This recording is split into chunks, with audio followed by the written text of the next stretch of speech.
Hello students, today we're going to do a project which goes along with Chinese New Year. And it's a dragon, of course, you can see, but it's a little bit different one than ones we might be used to in like Harry Potter. A Chinese dragon is more like a snake with legs. It's still very fierce and can breathe fire, those kind of things, but it is more this type of a shape. So we're going to make this today, and we're going to use our shapes and our step-by-step directions to make a Chinese dragon. So let me start. We're going to use paper and pencil, and then if you'd like to do a black outline, you could use a Sharpie or a black pencil. And then we're going to color it with any way you would like. So the first line we're going to do is this first kind of a very curvy line. And we want to use the whole paper, so don't make just a little squiggle inside, but be thinking about where it's going, some kind of broad curves. And I'm going to do like maybe like a roundy W. It's going to have mainly 2 loops to it.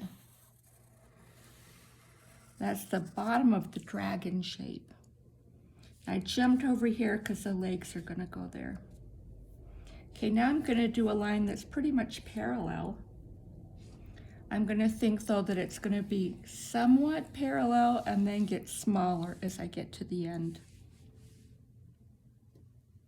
I'm just following right along, pretty close to the same shape I already did.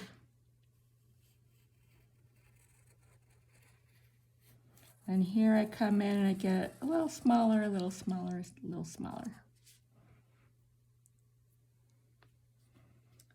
Okay, now for a head shape, it's a little more fierce than what a snake would be.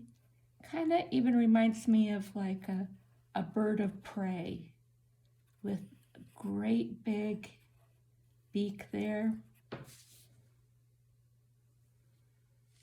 And then an eye in here.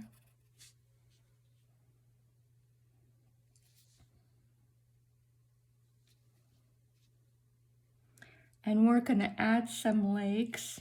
These 2 will be in front legs, and these 2 will be behind legs. So this will come out in front of these lines here. So the line is going to go backwards from what a person would do with their knee. And then, of course, some nice big claws would be great.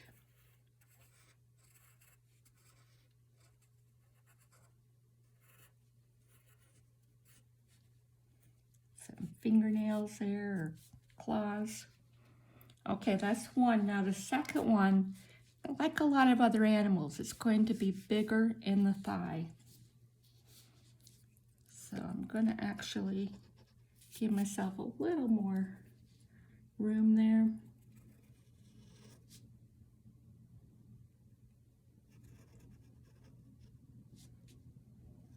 Curve back around. You want to end about the same place. And the claws are going to be similar, so I'm just looking over here as I draw these, and I'm trying to make them the same size, do pretty much the same thing.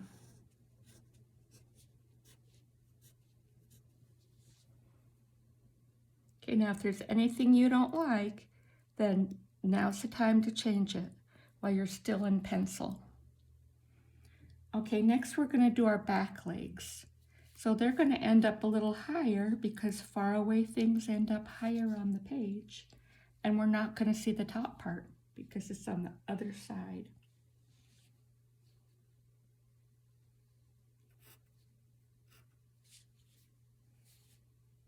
can look again at my foot there to get an idea. It might be a little smaller, but not much.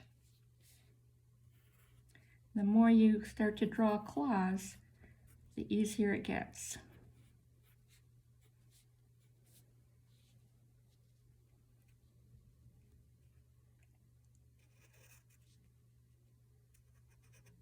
So this and this need to look similar.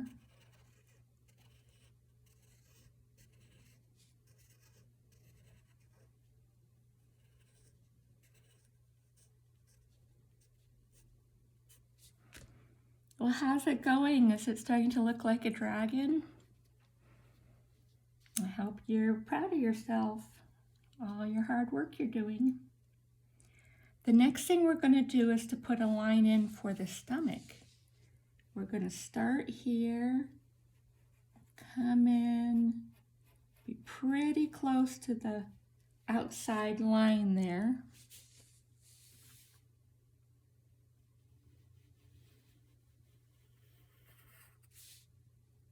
Jump over where that leg is.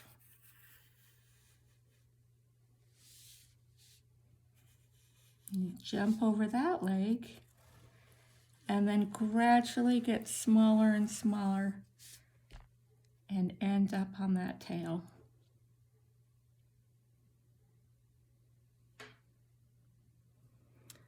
Okay, then I like a black outline. If you do also, then you can take a Sharpie or a black pencil or a black crayon and add an outline right on top, tracing your pencil line.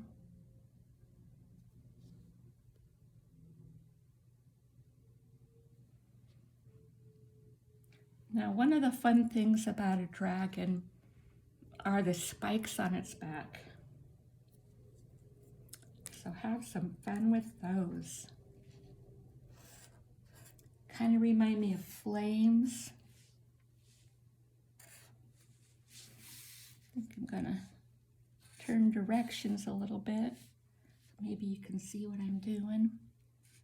And I'm thinking that they would be curving back like that.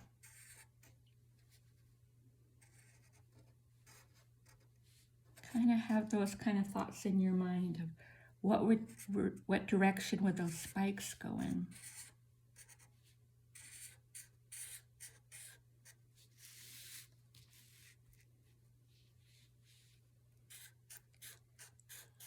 And then as you get close to the end of the tail, I'm going to have them get a little smaller.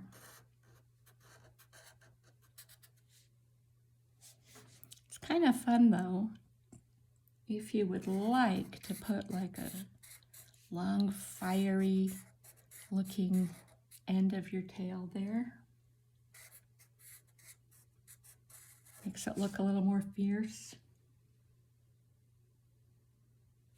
And there could be a couple claws along here, not claws, but spikes.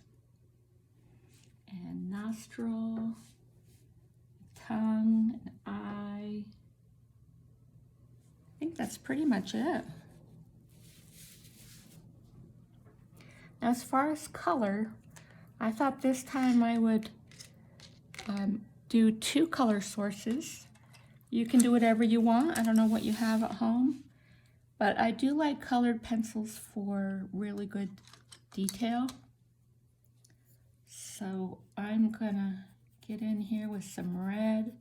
Another fun thing to do with colored pencils is to do a transition from one color to the next.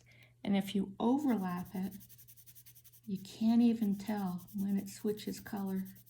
I like that better than when it's stripy and it's super obvious. Do you see how I'm overlapping that?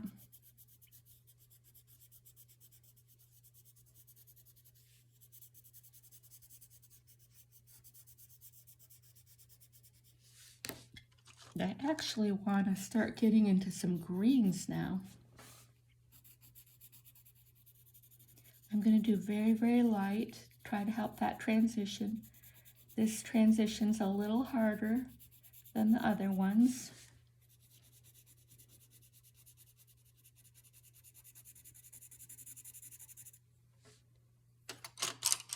I'm going to use a white and see if that helps blend them together. White is a fantastic blender, or any color that's quite a bit lighter than your other colors.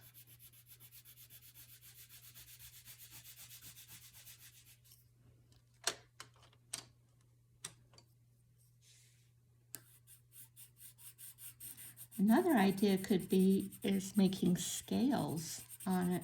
This would take a lot longer, but you could add some scales.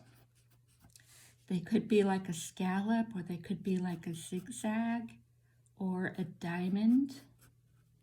A lot of ideas there. I'm going to go right over that though, because I'm not going to take the time to do it. Okay, this is a dark kind of purpley blue. Let's see, oh, it is purple. And they're very close together in color, so they blend beautifully together. The more you go over it, the darker it looks.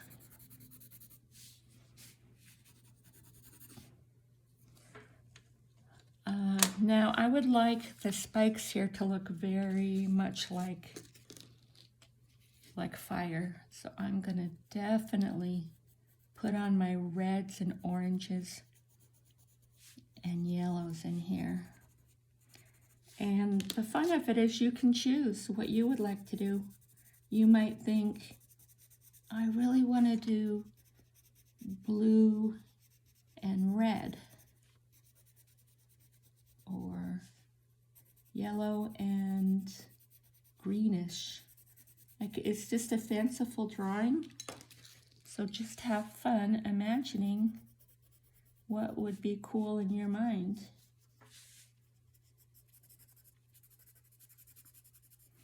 I forgot to add here on the stomach, we're going to add some lines like this.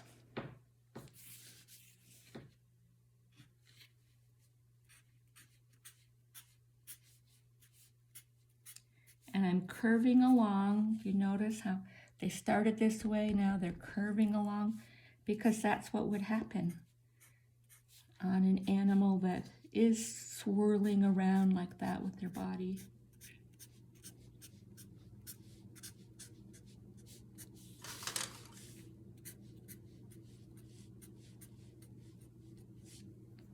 That's a good detail to have in there. I really like having that detail. Okay, I'm going to add yellow there. That'll look nice and bright.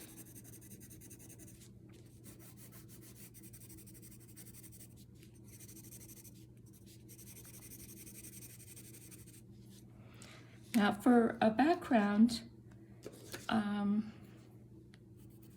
thought just to be quicker, and the idea of using two art mediums, that I would bring some watercolors today.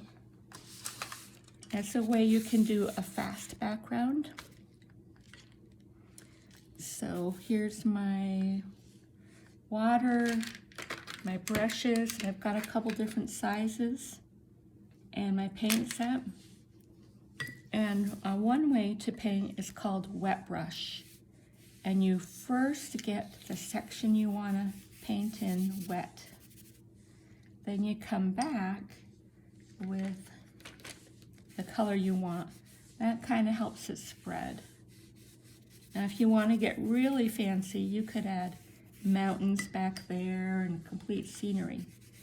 But I'm going to just add a few different colors. And remember, I don't like stripes, so if I see a stripe starting, I kind of wiggle it away. If your color's coming out too light, dig your brush in there and get some more color.